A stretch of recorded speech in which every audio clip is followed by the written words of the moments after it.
Early last year, I was diagnosed with triple negative breast cancer. And while we were making preparations for mastectomy and all the stuff that goes with that, they wanted one more test. And on my half-hour drive home from that test, I forgot what kind of test it was, then I get the phone call from someone saying, "I'm Dr. So-and-so, I'm covering for your oncologist. We're canceling your surgery. You have lymphoma." Okay, I didn't really know what that meant. So before I knew it, just a few days later, of course this was on a Friday, so I had to wait out the weekend. But then things happened very fast, and they wanted me in the hospital for the placement of a port for additional testing and everything, and beginning of chemo. And I said, I haven't even met the oncologist yet, because this was a different oncologist for the lymphoma than for the breast cancer. They said, oh, don't worry, you'll meet him. And sure enough, the next day he came by and told me what it was and outlined the treatment and everything. And of course, it all happened so fast that I had no idea what to expect and what was coming, which is probably a good thing. When our son, six and a half year old son, was diagnosed with cancer,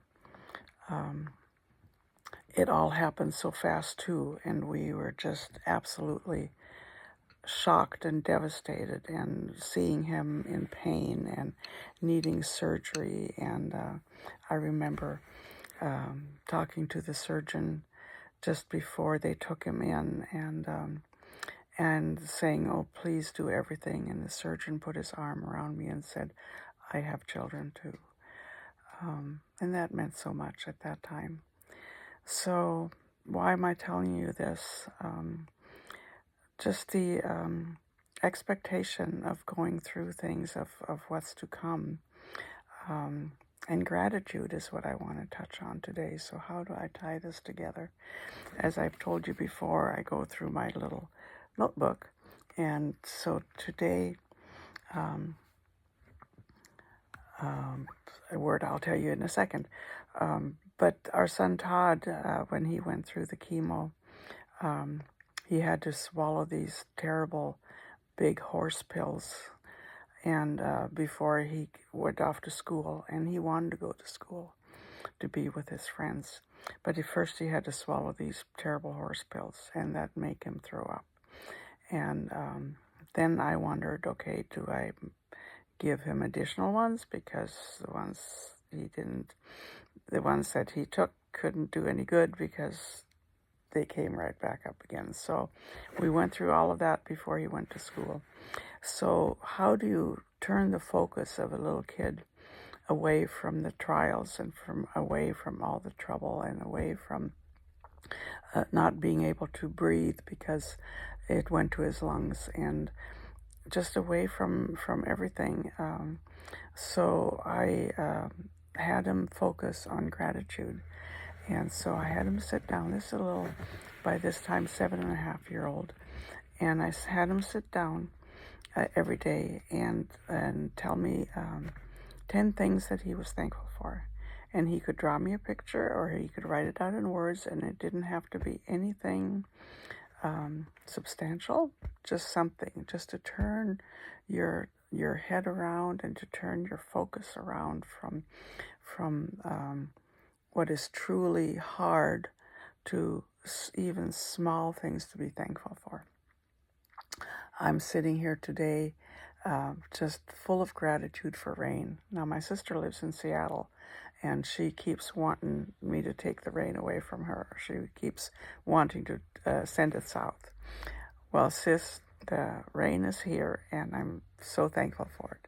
But at the same time, I'm aware of people who are homeless, who don't have shelter, and I'm aware of people in flood zones and all of that. But for my little world, I'm thankful for the rain. My plants are thankful for the rain. So in all of my journey last year of lots of chemo and hospitalizations and losing all of my hair and all of that. I remember one day I didn't even have the strength to walk from my living room to my bedroom, which is not a great distance at all. And I called my daughter and I said, I can't do this. And then I collapsed on the bed. And when she came, I was so happy to see her that I burst out in tears. So her version of this is that when she came, she found her mother in a fetal position on the bed crying.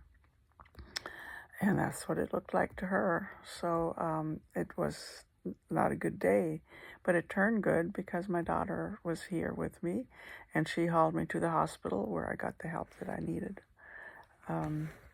So finding things to be thankful for, I think, is my theme for today, is in every situation, find things to be thankful for. Right now, I'm recovering from hip surgery, and before that already, because my hip was so bad, I was walking with a cane, and now during surgery, and I had a fractured fibula too, so I was in a boot for 5 weeks. So, and now after hip surgery, I was using a cane and a walker. I was dreaming of the day when I could just get up and walk. Well, the day has come, and yesterday I put the walker in the shed, and I no longer need it, and my cane resides in the back seat of my car just in case. But I no longer need it. My dream is fulfilled. I can get up and walk. And that is such a blessing. I am so thankful. I'm so thankful for all the people in my community who supported me during my journey this past year and a half, and who have faithfully prayed for me and encouraged me and been with me, and for my family, of course. What a journey of joy, really, it has been. Yes, I'm not trying to whitewash the difficulties, but really, I feel like I sailed through it all, and I don't know what's ahead. I don't mean to presume that hard times aren't ahead, but for right now, I'm so thankful. There's a lull in which I can just bask in the grace of the Lord and the answered prayers and all the love and the support that I've received. And so I want to just publicly state, my gratefulness and my thankfulness. And so in my little notebook, the page that I went to today says, expecting gratitude from someone is as bad as not giving it. So think about that. So friendships have been lost. Relationships have been severed because someone expected gratitude or a thank you card or, something like that. And expecting gratitude is as bad as not giving it. Think about that.